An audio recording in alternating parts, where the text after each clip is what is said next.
तो ये है मेरा बोरिंग सा कमरा जो कि अब कुछ ऐसा दिखता है। और ये हूँ मैं। Hi guys, welcome back to my room maker series.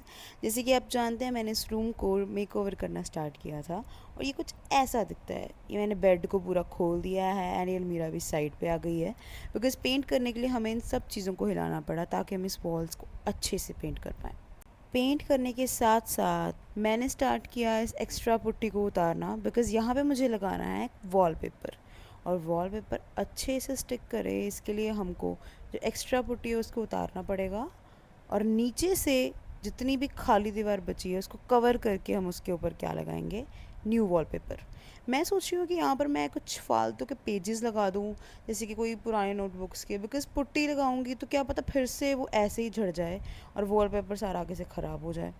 तो ये बहुत ज़्यादा ख़राब हो चुकी थी तो मैंने जितनी भी एक्स्ट्रा थी उसको सारा नीचे उतार दिया। इतना गंद बढ़ गया था नीचे।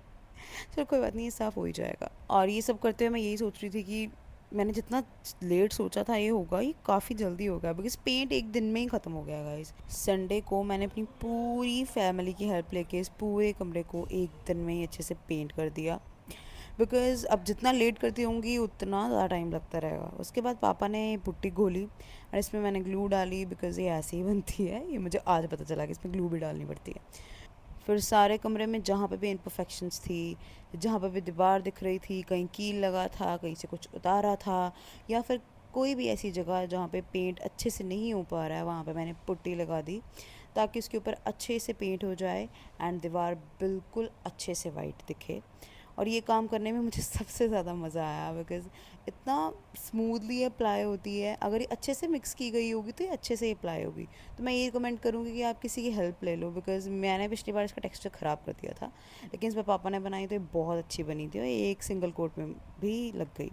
अब आप देखो, मैं रोलर से पेंट कर रही हूँ थर्ड कोट एंड ये इतना मज़ा आया रोलर से करने से। बट रोलर की एक प्रॉब्लम है, जब आप रोलर चलाते हो तो वो उड़कर सारा आपके ऊपर पड़ता ही है। ब्रश से तो नहीं होता है ऐसे, रोलर के छींटे इतने पड़ते हैं, मेरा सारी आइज़ के अंदर भी पेंट जा रहा था इवन।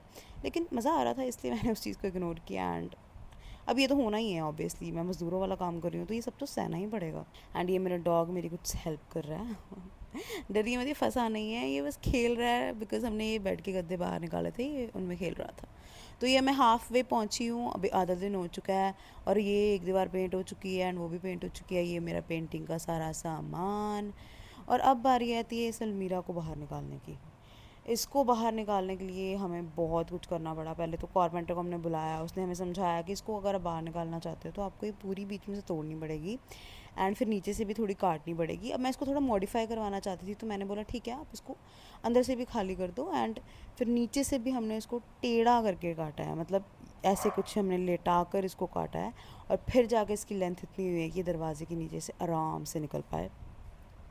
और फिर हमने इसको बाहर निकाला और आज मैं इसको मॉडिफाई करवा रही हूँ। मतलब इसके ऊपर न्यू सरमाइका एंड न्यू अपने अकॉर्डिंग इसको बनवा रही हूँ फिर से। अब इसको हम स्टोर रूम में रखेंगे बिकॉज़ रूम मुझे खाली खाली सा ही अच्छा लग रहा है, तो मैं इसको स्टोर में अब रखवाऊँगी।